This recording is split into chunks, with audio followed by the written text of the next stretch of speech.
और अब महाराष्ट्र की सियासी खबर का रुख करने जा रहे हैं। महाराष्ट्र की राजनीति के लिए आज है बहुत बड़ा दिन।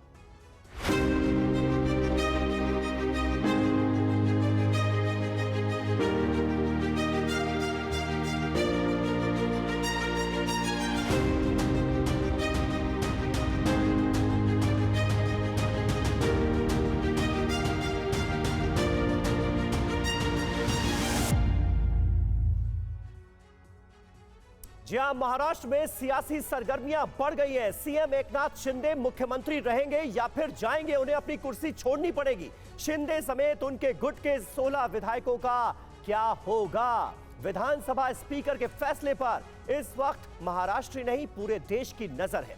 उद्धव गुट शिंदे और बीजेपी की मिलीजुली सरकार पर बीते करीब 2 साल से सवाल उठा रहा है। पूरे मामले की सुनवाई सुप्रीम कोर्ट से लेकर स्पीकर तक चल रही है। अब बड़ा सवाल यही है कि अब से थोड़ी देर बाद स्पीकर का फैसला क्या होगा और क्या एकनाथ शिंदे उसके बाद मुख्यमंत्री बने रह पाएंगे? ये है बड़ा सवाल। पहली बड़ी खबर, थोड़ी देर में महाराष्ट्र के स्पीकर का आएगा फैसला। शिंदे समेत 16 विधायकों की अयोग्यता पर फैसला आना है। पक्ष में फैसला आने की उम्मीद है, ये कह रहे हैं सीएम एकनाथ शिंदे। स्पीकर से मुलाकात में आखिर दिक्कत क्या है, ये भी कहा सीएम शिंदे ने, और इस तरह से उद्धव ठाकरे के आरोपों का जवाब देते वो नजर आए। स्पीकर सीएम की मिली भगत की आशंका जाहिर की थी उद्धव ठाकरे ने।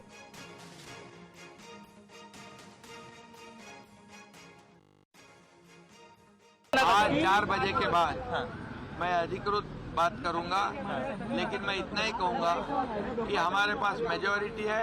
विधानसभा में 67%, लोकसभा में 75%, हमारे पास 13 सांसद है और हमारे पास 50 विधायक है, और इसी के बलबूते पर मेजॉरिटी पर चुनाव आयोग ने हमें ओरिजिनल पार्टी शिवसेना पार्टी करके रिकॉग्नाइज किया है। धनुष्यबाण है जो सिंबल, वो हमें रिकॉग्नाइज किया है, वो दिया हुआ है। और इसलिए मैं चाहता हूं कि स्पीकर महोदय जी भी मेरिट पर हमारे को निकाल देंगे। जो रिजल्ट होगा वो मेरिट पे होना चाहिए, और मेरिट पे हम लोग शिवसेना है, हम लोग सिंबल धनुष्यबाण है। हमें आशंका है कि सिर्फ स्पीकर और मुख्यमंत्री ऐसी ये मीटिंग नहीं थी, और वैसे भी अगर मीटिंग करनी हो तो कभी, मैं भी मुख्यमंत्री था, कभी स्पीकर मुख्यमंत्री के यहाँ नहीं जाते, वो मुख्यमंत्री को बुला लेता है। लेकिन अब ये दोनों जो है सिर्फ मुख्यमंत्री और स्पीकर नहीं है, स्पीकर जो है वो ट्राइब्यूनल है और मुख्यमंत्री का आरोपी है। तो क्या एक जज जिनके ऊपर आरोप है उनको मिल सकता है क्या? तो यही एक आशंका आती है कि क्या इन दोनों की मिलीभगत तो नहीं है, और सिर्फ मिलीभगत कोई व्यक्तिगत रूप में ये केस नहीं है। देश में प्रजातंत्र रहने वाला है या नहीं है, या दोनों मिलकर प्रजातंत्र की हत्या करने की साजिश कुछ कर रहे हैं, कोशिश कर रहे हैं, ऐसे अर्थ भी निकाला जा सकता है। स्पीकर से मिले तो इस पर सवाल क्यों उठाया जा रहा है? उधर उद्धव ठाकरे ये कहते हुए नजर आ रहे हैं कि दोनों मिलकर कोई साजिश तो नहीं रच रहे। इस तरह के सवाल उठाए जा रहे हैं दोनों पक्षों की तरफ से। इस बीच आपको बता दें, शिंदे गुट अगर अयोग्य साबित हुआ तो क्या होगा, उस सूरत हाल पर एक नजर डालते हैं। एकनाथ शिंदे पर इस्तीफे का दबाव निश्चित तौर पर बढ़ेगा कि वो मुख्यमंत्री पद से इस्तीफा दें। मौजूदा शिंदे सरकार पर उस स्थिति में निश्चित तौर पर संकट आ जाएगा अगर अयोग्य ठहराया जाता है विधायकों को। तो अजीत गुट बीजेपी मिलकर सरकार के लिए पर्याप्त नंबर हैं। इस वक्त अजीत गुट जो है ये उस कमी की भरपाई सीधे तौर पर कर देगा, और ऐसे में सरकार पर कोई संकट नहीं होगा। सीएम बदल सकता है, लेकिन एनडीए सरकार महाराष्ट्र के अंदर बनी रहेगी, इसमें कहीं कोई शक नहीं है। अगर शिंदे गुट अयोग्य साबित हुआ तो भी सरकार नहीं जाएगी। अब देखिए दूसरा पहलू, शिंदे गुट अगर योग्य साबित हुआ तो, यानी अगर फैसला एकनाथ शिंदे के हक में आया तो जाहिर है एकनाथ शिंदे महाराष्ट्र के मुख्यमंत्री बने रहेंगे, उन्हें अपनी कुर्सी नहीं छोड़नी पड़ेगी। सरकार भी बनी रहेगी। वैसे भी एनडीए की सरकार तो जाने वाली है नहीं, क्योंकि नंबर उसके साथ है। सभी 16 एमएलए बने रहेंगे, उनकी सदस्यता बरकरार रहेगी। और सिर्फ मामला 16 तक ही सीमित नहीं है। अगर इन 16 को अयोग्य ठहराया जाता है तो यह फैसला नजीर बनेगा इन 24 एमएलए के लिए भी। बाकी 24 एमएलए भी बने रहेंगे, उनकी सदस्यता भी बरकरार रहेगी अगर फैसला इनके हक में आता है तो। इसलिए बहुत महत्वपूर्ण होगा कि स्पीकर नार्वेकर क्या फैसला लेते हैं आज। राजीव हमारे सहयोगी इस वक्त मुंबई से हमारे साथ मौजूद हैं। राजीव, देखिए बयानबाजियों का दौर शुरू हो गया है। स्पीकर और मुख्यमंत्री की मुलाकात को भी कटघरे में खड़ा करने की कोशिश उद्धव ठाकरे की तरफ से की गई है।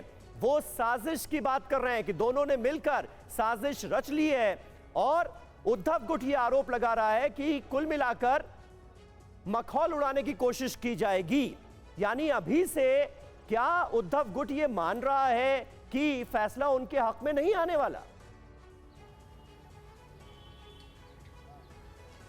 बिल्कुल, देखिए उद्धव ग्रुप में जितने भी नेता हैं, यानी कि यूबीटी ग्रुप के जो भी नेता हैं इंक्लूडिंग उद्धव ठाकरे जी, वो जानते हैं कि फैसला संभावित तौर पर क्या हो सकता है।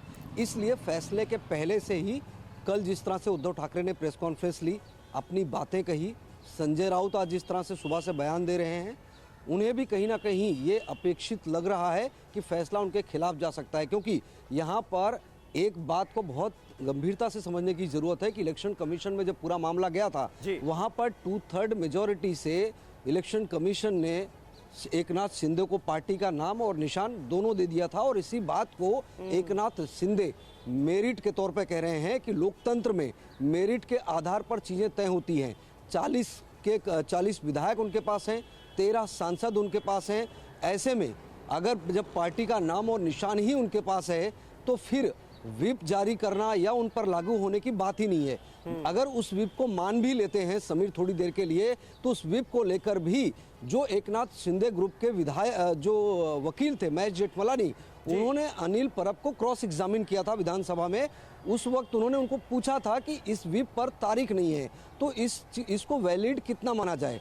जाहिर बात है कि कुछ टेक्निकल तौर पर कहीं ना कहीं उद्धव ठाकरे के लिए ये बात पता है उन्हें कि ये आने वाले समय में अड़चन है।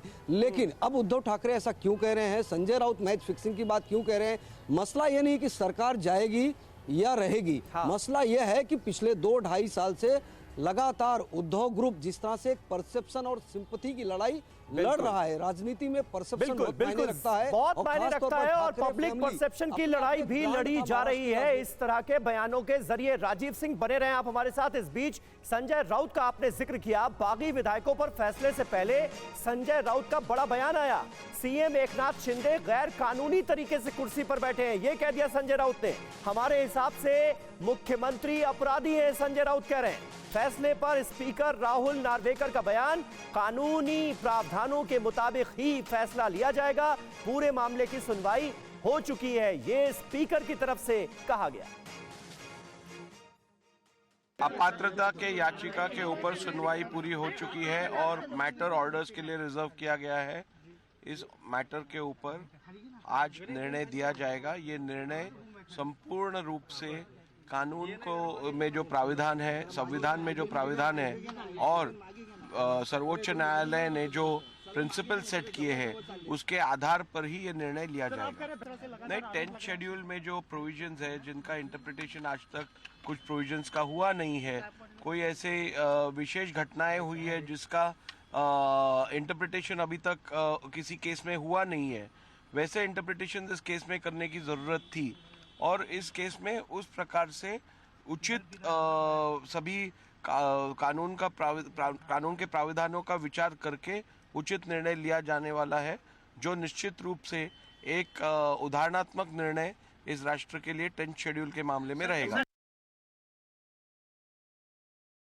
शुरू हुआ है तब से मैच फिक्सिंग ये शब्द हमें बार बार कान पे आता है। अरे भाई मैच फिक्सिंग है, ये मैच फिक्सिंग है, ये मैच फिक्सिंग है। इस प्रकार की मैच फिक्सिंग महाराष्ट्र में होने जा रही है आज 4 बजे। मैं इसलिए कहता हूँ विधानसभा का जो हमारा स्पीकर या अध्यक्ष है मिस्टर नार्वेकर, उन्हें सर्वोच्च न्यायालय ने ट्राइब्यूनल का दर्जा दिया है कि आप निर्णय लीजिए, आप न्याय कीजिए इस बारे में, डिस्क्वालिफिकेशन के बारे में। और हमारा जो कहना है कि इस राज्य के मुख्यमंत्री गैर कानूनी तरीके से सत्ता पर बैठे हैं, वह हमारे हिसाब से एक अपराधी है, आरोपी है। अगर न्यायमूर्ति, न्यायालय, ट्राइब्यूनल जाकर बंद कमरे में मुख्यमंत्री यानी आरोपी के घर में जाकर 2 घंटा बैठता है बार बार, तो आप क्या समझोगे?